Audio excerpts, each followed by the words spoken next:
Hello guys, मेरा नाम है मोहन शर्मा और आप देख रहे हो यूट्यूब चैनल एक्सीलेंस प्रो, जिसके अंदर आज हम करने वाले हैं बचे कुचे कुछ अकाउंटिंग प्रिंसिपल्स।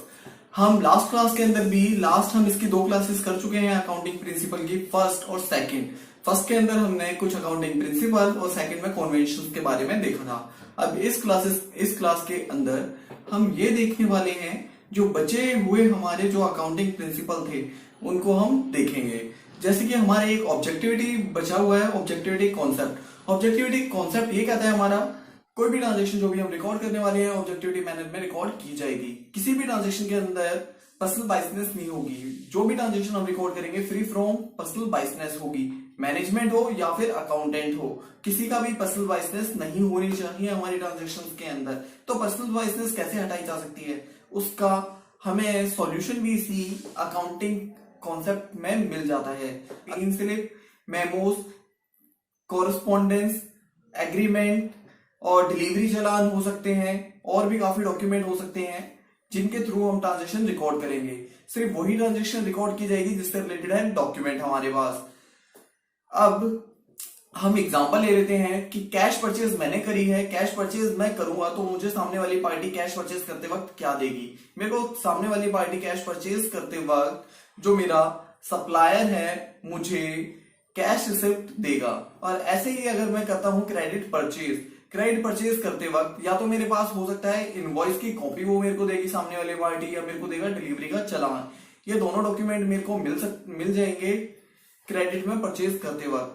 उस ट्रांजेक्शन की मैं अपनी जर्नल एंट्री कर सकता हूं और उसे कर सकता हूं बुक्स के अंदर रिकॉर्ड। तो इसके बाद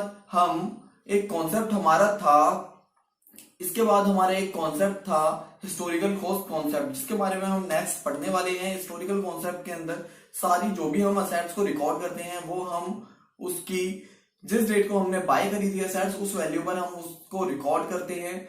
मार्केट वैल्यू और करंट वैल्यू, जो भी हमारी मार्केट वैल्यू है, करंट वैल्यू है, उस पर हम उसे रिकॉर्ड नहीं करेंगे। जिस प्राइस पर हमने उसे बाय करा था उस प्राइस पर हम उसे करते हैं रिकॉर्ड। हिस्टोरिकल कॉन्सेप्ट को यूज करने के पीछे ये बहुत बड़ा रीजन है हमारा ऑब्जेक्टिविटी कॉन्सेप्ट। ऑब्जेक्टिविटी कॉन्सेप्ट उसे वेरीफाई करता है, हमें कुछ डॉक्यूमेंट मिलते हैं बाय करते वक्त जो कि एक वैलिड रीजन हमें देते हैं उस प्राइस पर उसे रिकॉर्ड करने के। मार्केट वैल्यू और करंट मार्केट प्राइस को हमें कैलकुलेट करना काफी ज्यादा मुश्किल है किसी भी असेट्स का। इसके बाद हम नेक्स्ट कॉन्सेप्ट अब देखने वाले हैं हिस्टोरिकल कॉन्सेप्ट, जो कि हम इसमें थोड़ा बहुत समझ चुके हैं। Historical concept, according to this concept जो भी हमारी एसेट्स होगी हम उस प्राइस पर उसे रिकॉर्ड करने वाले हैं जिस प्राइस पर हमने उसे करा था एक्वायर। जिस भी प्राइस पर हमने किसी भी एसेट्स को करा है बाय, उस पर हम उसे कर देंगे बुक्स के अंदर रिकॉर्ड। फिर उसके ऊपर हमें लगानी है डेप्रिसिएशन।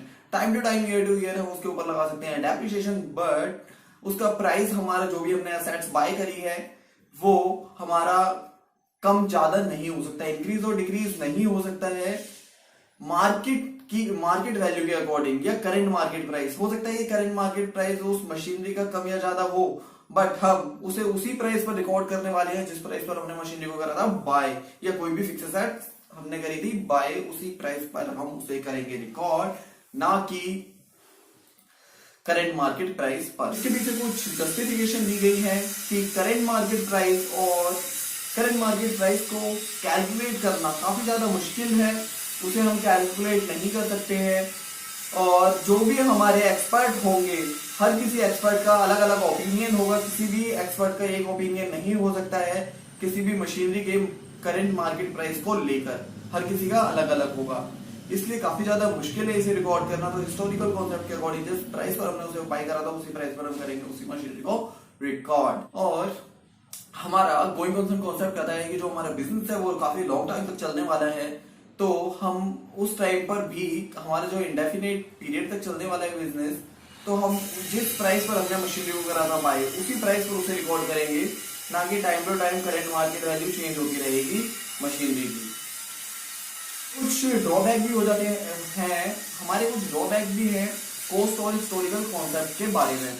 कॉस्ट और हिस्टोरिकल कॉन्सेप्ट के बारे में हमारे कुछ ड्रॉबैक है, जो कि ये एक हमारा कोई भी एसेट जो कि ब्रांड वैल्यू हो गई, स्किल हो गई, टेक्निकल नॉलेज हो गई, इनकी वैल्यू जीरो मानी जाती है ऐसी असेट्स को रिकॉर्ड नहीं किया जाता है क्योंकि जो जिसके लिए कुछ भी पे नहीं किया जा रहा उसे रिकॉर्ड नहीं किया जाएगा। Nothing to be paid, nothing to be recorded. इसके बाद हम देखते हैं dual aspect concept. Dual aspect concept हमारा ये कहता है कि जो भी ट्रांजेक्शन्स है, कोई भी ट्रांजेक्शन होती है उसके दो पहलू होते हैं, दो साइड होती है। एक तो हमारी इंक्रीज होगी साइड, दूसरी डिक्रीज होगी, या दोनों हमारी इंक्रीज हो सकती है या दोनों डिक्रीज हो सकती है। जैसे कि आप किसी शॉप पर जाकर एक बिस्किट का पैकेट करते हो बाय, तो बिस्किट का पैकेट बाय करने पर क्या होगा, आपके पास तो गुड्स आ गया, आपके पास बिस्किट का पैकेट आ चुका है और सामने वाली पार्टी को आपने कैश दे दिया है, तो आपका जो कैश है वो कम हो गया और आपके पास गुड्स का बैलेंस बढ़ चुका है। ऐसे ही अगर आप रेंट की पेमेंट करते हो तो रेंट की पेमेंट करने के बाद आपका कैश कम हो जाएगा और रेंट आपका पे हो जाएगा। जो भी आपके एक्सपेंसेस थे वो कम हो जाएंगे और वहीं कैश भी कम हो जाएगा। ड्यूल एस्पेक्ट कॉन्सेप्ट, जो भी हमारी ट्रांजेक्शन होगी दो अकाउंट्स पर उसका इफेक्ट पड़ता है, कभी भी एक अकाउंट पर इफेक्ट नहीं पड़ेगा। जैसे कि आप बाय को स्टॉक करोगे तो स्टॉक बाय करने के टाइम पर क्या होगा कि स्टॉक आपने बाय करा है तो आपको सामने वाली पार्टी को कैश दे रहे हो और हमारे पास गुड्स आ जाएगा। वहीं अगर आप क्रेडिट में गुड्स को बाय करते हो तो सामने आपके क्रेडिटर आ जाएंगे, आपकी लायबिलिटी बन चुकी है कि कभी ना कभी आपको क्रेडिटर की पेमेंट करनी पड़ेगी और आपके पास गुड्स आ जाता है।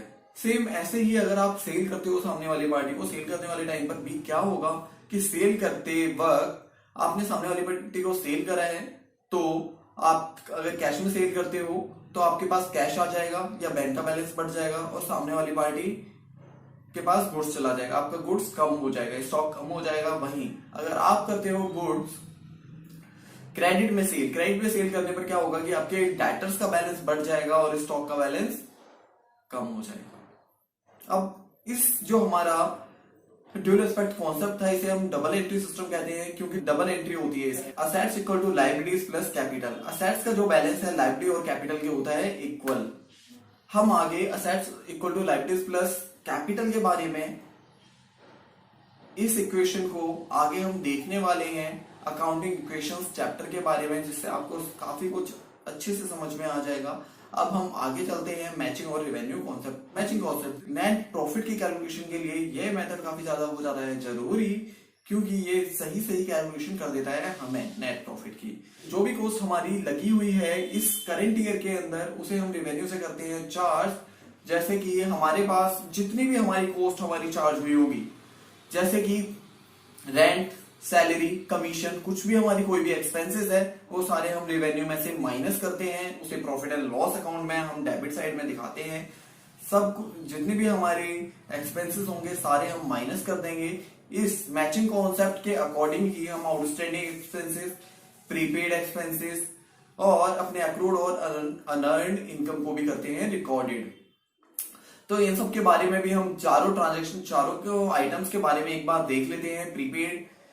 प्रीपेड इंश्योरेंस के बारे में हमने लास्ट क्लास के अंदर भी देखा था, चलो इस क्लास के अंदर भी थोड़ा बहुत समझ लेते हैं। जैसे कि जब भी मैं इंश्योरेंस कराता हूं तो वो 1 साल का हो सकता है, 1 ईयर का होता है।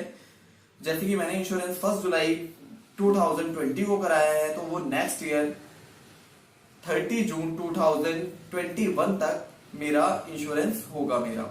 तो आप एक बार 1 ईयर टाइम पीरियड हो चुका है, आप एक बार कैलकुलेट करिए कि आपका जो करंट ईयर है, फाइनेंशियल ईयर है, उसके अंदर में कितने मंथ आ रहे हैं। तो अगर हम देखते हैं तो हमारे फाइनेंशियल ईयर में कितने मंथ आ रहे हैं, जुलाई, अगस्त, सितंबर, अक्टूबर, नवंबर, दिसंबर, जनवरी, फरवरी, मार्च, 9 मंथ मेरे फाइनेंशियल ईयर के अंदर आ रहे हैं, जबकि जो बाकी के मेरे 3 मंथ है वो नेक्स्ट फाइनेंशियल ईयर के अंदर आ रहे हैं। तो मैं 9 मंथ को रिकॉर्ड करने, 9 मंथ के जो भी मेरी इंश्योरेंस के एक्सपेंसेस होंगे उनको मैं रिकॉर्ड करूंगा, जबकि लास्ट के 3 मंथ के जो मेरे इंश्योरेंस के एक्सपेंसेस थे उनको मैं कर दूंगा माइनस, क्योंकि वो प्रीपेड इंश्योरेंस है, मैंने एडवांस में ही पे कर दिए हैं कुछ एक्सपेंसेस, तो उसे मैं नेक्स्ट ईयर चार्ज करूंगा, जबकि इस ईयर में 9 मंथ का ही चार्ज करने वाला हूं। इसके बाद आउटस्टैंडिंग एक्सपेंस के बारे में देख लेते हैं। रेंट जनवरी फरवरी मार्च 2021 जो मेरा फाइनेंशियल ईयर है, मेरा फाइनेंशियल ईयर है 1 अप्रैल 2020 से 31 मार्च 2021। जनवरी मार्च 3 मंथ का मैंने 2021 अपने फाइनेंशियल ईयर 2020-21 के 3 मंथ का रेंट पे नहीं करा है, जो कि आउटस्टैंडिंग रेंट मेरा माना जाएगा। अगर मैं उसे नेक्स्ट ईयर पे करता हूं तो वो माइनस कर दिया जाएगा, बट इस ईयर वो मेरा आउटस्टैंडिंग रेंट माना जाएगा। उसे मैं प्रॉफिट एंड लॉस अकाउंट में आउटस्टैंडिंग रेंट करके शो करने वाला हूं, क्योंकि पूरे 12 मंथ के एक्सपेंसेस रिकॉर्ड किए जाएंगे, ना कि 9 मंथ के या 6 मंथ के। पूरे करेंट ईयर के रिकॉर्डेड किए जाने हैं एक्सपेंसेस। इस कॉन्सेप्ट के अकॉर्डिंग ही क्लोजिंग स्टॉक, जो कि मेरा ऐसा स्टॉक जो कि सेल नहीं हो पाया है, उसको मैं करता हूं रिकॉर्ड। जो मेरा क्लोजिंग स्टॉक इस साल का होता है वो नेक्स्ट ईयर मेरा ओपनिंग स्टॉक बन जाता है। आगे हम देखने वाले हैं एक्रूड इनकम। एक्रूड इनकम और अनअर्न्ड इनकम क्या होती है? एक्रूड इनकम ऐसी इनकम होती है जो कि मैंने कमा तो ली है बट मुझे रिसीव नहीं हुई है, और अनअर्न्ड इनकम ऐसी इनकम होती है जो कि मुझे एडवांस में ही रिसीव हो जाती है। एडवांस में रिसीव हो रही है इनकम, जैसे कि कमीशन। मेरे को एडवांस में ही कमीशन मिल चुकी है, लेकिन जिस काम के लिए मुझे कमीशन मिली थी वो काम मैंने अभी तक नहीं करा है।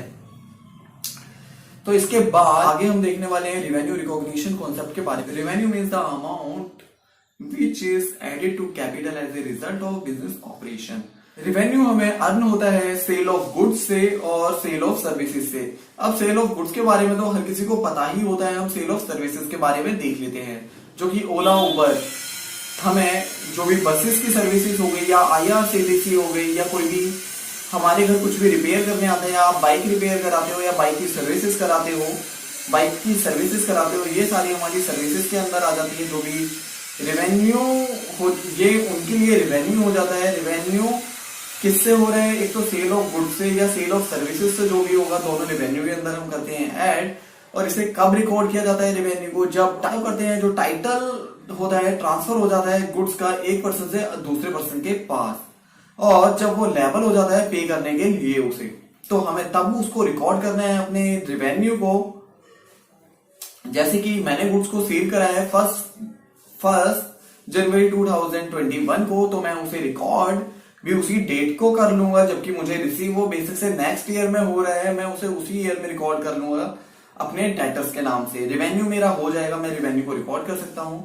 ऐसे ही जो मेरे को रेंट रिसीव होने वाला है, अभी हुआ नहीं है, मेरा मार्च मंथ का रेंट अभी पेंडिंग है रिसीव होना। मार्च मंथ का रेंट मुझे अप्रैल मंथ के अंदर मिलता है, तो मैं उसे उसी मंथ में रिकॉर्ड कर लूंगा अपनी एक्रू इनकम से, जो कि मैंने कमा तो ली है बट मुझे रेंट अभी रिसीव नहीं हुआ है। नेक्स्ट मंथ मुझे रिसीव होगा, नेक्स्ट ईयर वो रिसीव होने वाला है, बट मैं रिकॉर्ड उसे इसी ईयर करूंगा एक्रू इनकम से। ये रेवेन्यू के अंदर ऐड हो जाएगा आपको मुझे लगता है कि समझ में आ गया होगा कि रेवेन्यू रिकॉग्निशन कॉन्सेप्ट क्या होता है। इसके बाद हम आगे, thank you guys for watching this video. आगे भी ऐसी इंटरेस्टिंग वीडियो आपके लिए आती रहेंगी 11th और 12th अकाउंट से रिलेटेड।